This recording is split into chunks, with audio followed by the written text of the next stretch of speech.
તો અમદાવાદ વિમાન દુર્ઘટનાના મૃતદેહો આપવાની પણ શરૂઆત કરી દેવામાં આવી છે।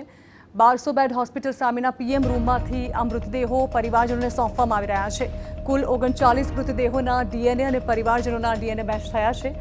કુલ 5 પરિવારોને બોલાવવામાં આવી રહ્યા છે હોસ્પિટલ અને તેઓને મૃતદેહ સોંપવામાં આવી રહ્યા છે। મૃતદેહ સાથે ડેથ સર્ટિફિકેટ અને ડીએનએ રિપોર્ટ પણ આપવામાં આવશે। તબક્કાવાર રિપોર્ટ આવતા મૃતદેહ સોંપવાની કામગીરી કરાશે। મંત્રી ઋષિકેશ પટેલ અને જગદીશ વિશ્વકર્મા પીએમ રૂમ પર ઉપસ્થિત છે। પ્લેન ક્રેશ દુર્ઘટનામાં અત્યાર સુધી 324 ડીએનએ ટેસ્ટ કરવામાં આવ્યા છે અને 324 મૃતદેહ અને બોડી પાર્ટ્સના ડીએનએ ટેસ્ટ કરવામાં આવ્યા છે। अभी जो जैसे आप सब जानते हैं कि जो अहमदाबाद में विमान के क्रैश होने की जो घटना हुई है उसमें इसके सवार जो पैसेंजर्स थे उन सभी की मृत्यु हुई है। तो उस घटना में व्यक्ति का पार्थिव देह उनके जो परिवारजन हैं उनको देने की प्रक्रिया में डीएनए परीक्षण एक खूब अहम भूमिका रखता है, क्योंकि हम उसी परिवार को उसके ही जो स्नेहीजन था उसका हम ये जो पार्थिव देह हैं उनको सौंप सकते हैं और उनकी जो अंतिम क्रिया है उसको वो कर सकते हैं।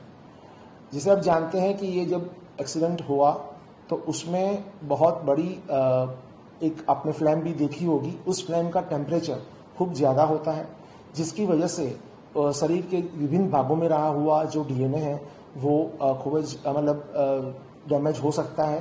इसी वजह से उसमें परीक्षण में खूब जटिलता रहती है और उसमें समय भी लगता है।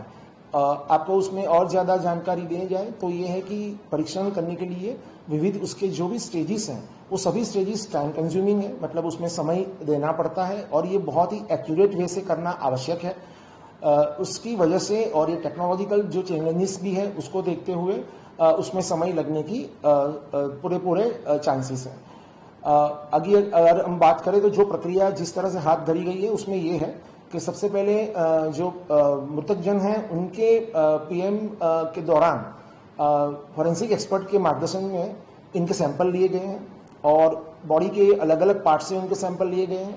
उन सैंपलों को आइडेंटिफाई करके प्रॉपरली उनको पैक करके एफएसएल में भेजा जाता है और उसके बाद में जो उनके परिवारजन हैं उनका अलग से डॉक्टर एक उनका डीएनए का एक जो फॉर्म होता है उसमें फिलअप करके उनकी क्या रिलेशनशिप है जो पैसेंजर जो भी हैं उनके साथ में मिलान करके मतलब उन फॉर्म में डाल के फिर वो हमें भेजते हैं।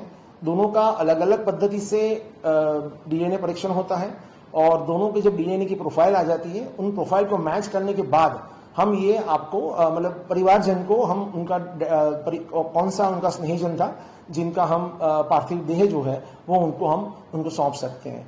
हाल में ये परीक्षण जो हो रहा है उसमें 36 से 48 घंटे की संभावना मतलब समय लगता है और उसकी वजह से एक सैंपल में आपको ज़्यादा मतलब टाइम लगता है, लेकिन अभी वो बैच वाइज चल रहा है। इसमें एक एक बैच से जैसे जैसे परीक्षण आएंगे फिर उसका मैचिंग किया जाएगा और मैचिंग करने के बाद में हम ये जो उनका पार्थिव देह है वो उनको सौंपने की हम जो सिविल हॉस्पिटल और पुलिस की जो एजेंसियां हैं वो उनको आरंभ करेंगे और अभी जो हमें इंफॉर्मेशन मिल रही है उस हिसाब से उनको पार्थिव देह को देने की प्रक्रिया भी शुरू हो चुकी है।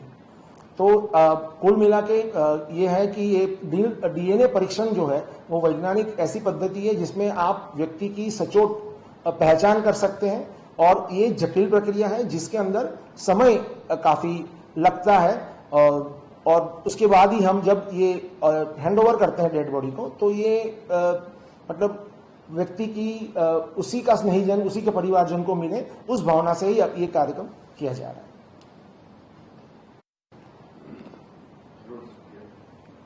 As all of you are aware about this incident, which unfortunate incident that happened in Ahmedabad, where the plane crashed and all the passengers on board in the airplane has died. And as you have seen in the various videos that there is a very huge flame that came out of the airplane, and that flame is having a very high temperature. Because of that, the identification of the person is not possible, and hence the DNA examination is required and also this high temperature affect the DNA present into the various part of the body. So during the post-mortem, it is very essential that the right part of the body has been identified for the collection of the DNA sample. So for which the forensic experts have also directed assisted the doctors from where this DNA samples should be collected, and also they have assisted the doctors in collecting the DNA samples from the